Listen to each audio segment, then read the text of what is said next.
Então, continuando, o próximo rei na linha sucessória, depois de Dom Afonso II, é o seu filho Dom Sancho II. Dom Sancho II vai ter um reinado extremamente conturbado, cheio de problemas, e ele nem vai conseguir concluir o seu reinado, ele não vai ser rei até morrer. A gente vai ver por que já já. Dom Sancho II vai governar entre 1223 e 1248. Na verdade, o governo dele não vai ser até 1248, que é o ano da morte dele. Um pouco antes dele morrer, ele já vai deixar de ser rei. E enquanto ele estiver vivo, vamos colocar assim, de uma forma mais precisa.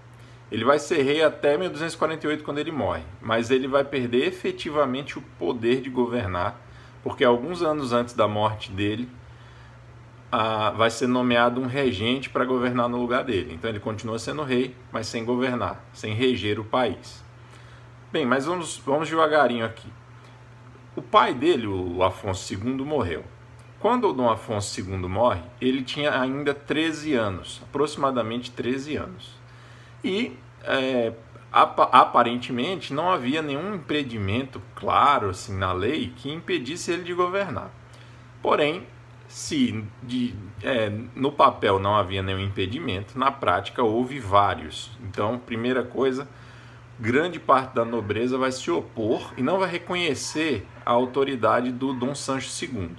Então, o Dom Sancho II já começa o seu mandato enfrentando então uma forte oposição.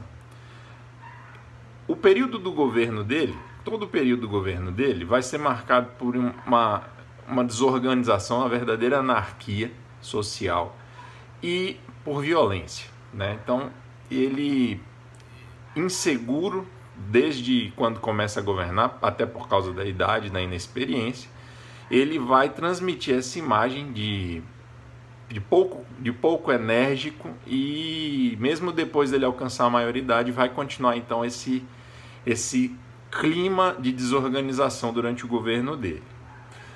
Tanto é que em 1229, 6 anos depois, ele já estava ali com seus 18, 19 anos, o que vai acontecer? Ele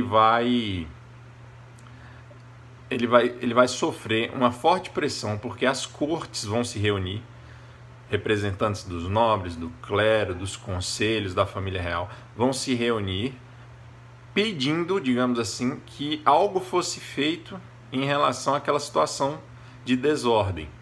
E muitos bispos vão incentivar as pessoas a procurar uma intervenção de Roma, já que Roma tinha uma autoridade supranacional naquele momento. Essa busca por uma intervenção de Roma vai surtir efeito. Em 1245, o Papa Inocêncio IV vai afastar Dom Sancho II do governo do Reino de Portugal e colocar no lugar dele o seu irmão mais novo, que vai ser o próximo rei. Nesse momento, ele vai ser regente, enquanto o Dom Sancho II está vivo, ele é o infante Dom Afonso.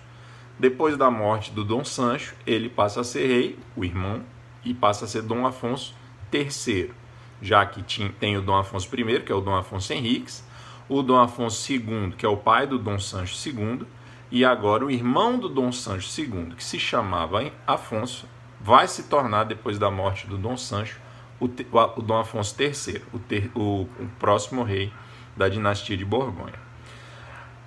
Outro motivo que fez com que houvesse muita oposição ao nome do Dom Sancho II foi o fato de que, desde quando o pai dele era vivo, havia uma crítica muito forte ao fato do pai ter se casado com uma prima. O Dom Afonso II era casado com Dona Urraca de Castela. Não confunda com Dona Urraca, lá, a tia do Dom Afonso Henriques. Dona Urraca de Castela e Dom Afonso II eram primos e casaram. E a igreja proibia, o Código Canônico proibia aquele casamento. Então isso já criou bastante desavença e queimou um pouco a imagem do Dom Sancho, que é um filho de um casamento ilegítimo. Então isso realmente era levado a sério naquela época. Até hoje é, de certa forma. Bem, então a regência vai ser instaurada em 1245 e o que acontece? O Dom Sancho não vai aceitar isso numa boa. E quando o irmão dele, que vivia fora do país, vem para assumir a regência, ele vai resistir. E aí a gente vai ter 2 anos de guerra civil, de 45 a 47, e vai haver o que alguns historiadores chamam de revolução. Por quê? Porque o Dom Afonso, o infante Dom Afonso, vai receber o apoio mais das classes populares e de uma parcela pequena da nobreza. E o Dom Sancho II, o rei efetivamente, vai ter um apoio maior da nobreza e menos apoio das classes populares. Mas as classes populares vão conseguir subjugar a maior parte da nobreza e colocar o Dom Afonso como regente do reino.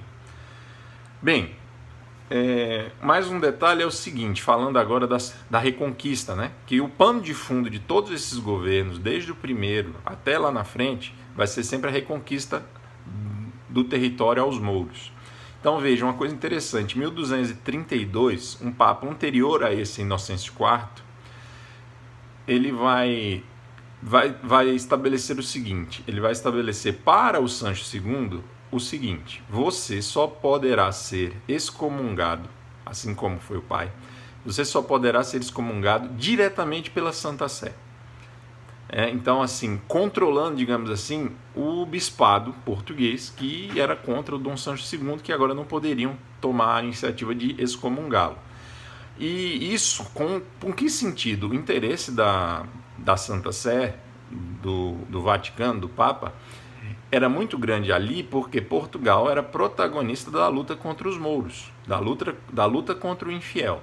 Então era necessário fazer o que fosse possível para ajudar Portugal a vencer os muçulmanos na Península Ibérica. O que Dom Sancho II vai conseguir conquistar? Bem, ele propriamente parece que não era um grande líder militar, mas no governo dele, principalmente por causa da ação das ordens religiosas, especialmente a Ordem de São Tiago, vão ser conquistados territórios aos mouros. Que territórios foram esses? Elvas e Serpa, que fica no Alentejo. Eu coloquei um mapa de Portugal no Instagram que eu criei, o underline bandeirante. Então lá você pode olhar o mapa, se você quiser me seguir lá. Aí você vai ver que lá tem o Tejo, e ao sul do Tejo tem uma região chamada Alentejo. E Elvas e Serpa foram conquistadas ali, naquela região, pelos portugueses. E quando você encontrar o rio Guadiana, todas as povoações às margens do rio Guadiana vão ser conquistadas também aos mouros pelos portugueses durante o governo de Dom Sancho II. Ok? Até mais!